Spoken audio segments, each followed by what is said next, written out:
جی آج ہم بات کر رہے ہیں لیور انزائمز کی. جو ہمارا جگر ہے، لیور ہے، اس کی انزائم ہوتے ہیں جو ہمیں نشاندہی کرتے ہیں کہ جگر میں کوئی خرابی تو نہیں ہوئی، جگر میں کوئی سوزش تو نہیں ہوئی.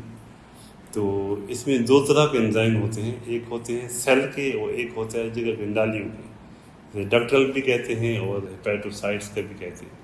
جو مین عام سوزش ہوتی ہے جگر کی، اس کو ہم ایکیوٹ میں اور کرونک میں ڈیوائڈ کرتے ہیں. ایکیوٹ ہے جو فوراً ظاہر ہو جاتی ہے، ایک دم سے بہت زیادہ ہوتی ہے. کرونک ایسا ایسا ہوتی ہے.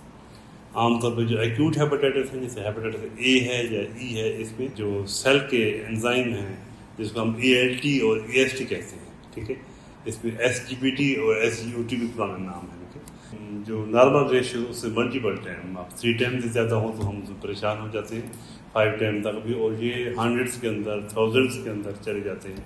800، 1000، 1200، 1500، 2-3 ہزار تک جا سکتے ہیں، اس سے بھی زیادہ جا سکتے ہیں. مین جو وجہ بنتی ہے کامن وہ وائرل انفیکشن کی، اور اس میں ہیپیٹائٹس اے اور ای، یہ مین وجہ بنتی ہے. اے ایل ٹی اور اے ایس ٹی بنتی ہے. نمبر 1. نمبر 2 ہے کہ نارمل ریشو سے زیادہ بڑھ جانا، جیسے نارمل ریشو اس کی 20 تک ہے، 30 تک ہے، بلو 40 ہے، تو اس میں کیا ہوتا ہے کہ اگر وہ 50 میں آ جائے، 40 پلس آ جائے، 60 میں، 70 میں، اس میں ہم پھر پورا ورک اپ کرتے ہیں.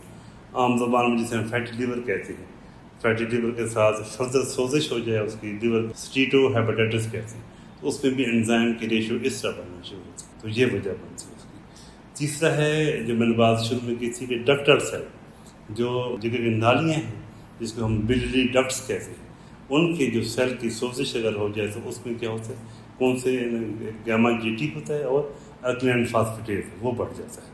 تو اس کی بڑھنے کی کیا وجہ ہوتی ہے، وہ نالی کی سوزش کی وجہ، نالی بعض بند ہو جائے، کہیں اس کی اسٹون آ کر پھنس جائے نالی میں، کوئی اسٹرکچر ہو جائے، وہاں کوئی سوزش ہو جائے، اور خدا نخواستہ کوئی وہاں پر نالی کے اندر کوئی ٹیومر ہو جائے یا رسولی ہو جائے، تو اس میں بھی وہ انزائمز بڑھ جاتے ہیں.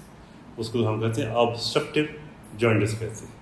نالی بند ہو جانے والا جو کام، اس میں بھی آنکھیں پیلی اور تمام چیزیں، وہ بعض اوقات گروتھ ہو جاتی ہے، پیرینٹل گروتھ کہتے ہیں. بعض اوقات ڈکٹ کے اندر ٹیومر ہو جاتا ہے، اسے ڈکٹل ٹیومر کہتے ہیں. بعض اوقات پتے کی جو پتھری ہے وہاں سے سلپ ہو کے نالی کے ذریعے آ کے اس کے منہ کے اندر آ کے اس کو بلاک کر دیتی ہے، اسے جو جوائنٹس ہوتا ہے، تو ہم اس کا وہ کہتے ہیں کہ کولیڈوکولیسیسس کہتے ہیں. ٹھیک ہے. یہ سارے کے سارے وجوہات ہیں نالی کے بند ہونے سے، نالی کے سیل کے سوزش میں. کچھ آٹو امیون ڈیزیز ہوتی ہیں جو نالی کے سیل کے اوپر افیکٹ کرتی ہے، پرائمری بلیری کولنجائٹس کہتے ہیں اس کو، اور سیکنڈری کولنجائٹس کی. یہ 2-3 قسم کی بیماریاں ہوتی ہیں آٹو امیون جو لیور کی، تو اس کے اندر بھی یہ سارے انزائم ریز ہو جاتے ہیں. کامنلی یہ ہوتا ہے کہ جو پیشنٹ بلیڈی اسٹون ہو جاتے ہیں، گال بلیڈر کے اندر اسٹون ہو جاتے ہیں، کولیسٹائٹس یعنی کہ پتے کی سوزش کی وجہ سے، اس کے اندر بھی یہ الکلین فاسفیٹیز اور گیما جی ٹی بھی بڑھ جاتے ہیں. کچھ اور انٹیک ہے کچھ چیزوں کا ایبیوز کا، اس کی وجہ سے بھی گیما جی ٹی کا اور تمام چیزوں کا بڑھ جاتا ہے. کامنلی انزائمز یہی ہیں، اے ایل ٹی یا S G P T, A S T, S G O T, gamma G T اور الکلین فاسفیٹیز، یہ کامن ہیں اس کے.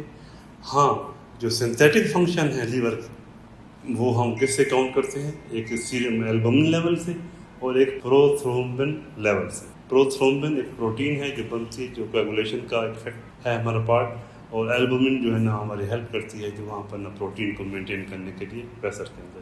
یہ دونوں چیزیں بھی لیور میں، یہ اس کے سنتھیٹک فنکشن، وہ انزائم ہیں جو شو کرتے ہیں کہ اس کی سوزش یا کوئی بیماری تو نہیں ہے. اور یہ جو پی ٹی ہے اور البومن ہے، یہ شو کرتے ہیں کہ لیور کا جو سنتھیٹک فنکشن ہے وہ ٹھیک ہے.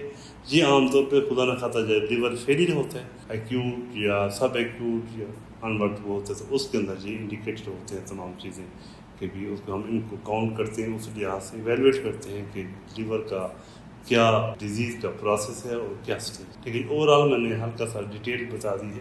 تو اس میں امید ہے تمام میرے آڈینس کو جو پیشنٹ اس پروسیس سے گزر رہے ہیں یا ہیلتھی پرسن بھی ہیں، تو اس کے لیے بھی اچھا نالجیبل ہے، تاکہ وہ آرام سے اس کے اوپر غور کریں اور ایویلویٹ کرتے ہوئے اپنی صحت کو مینٹین رکھیں.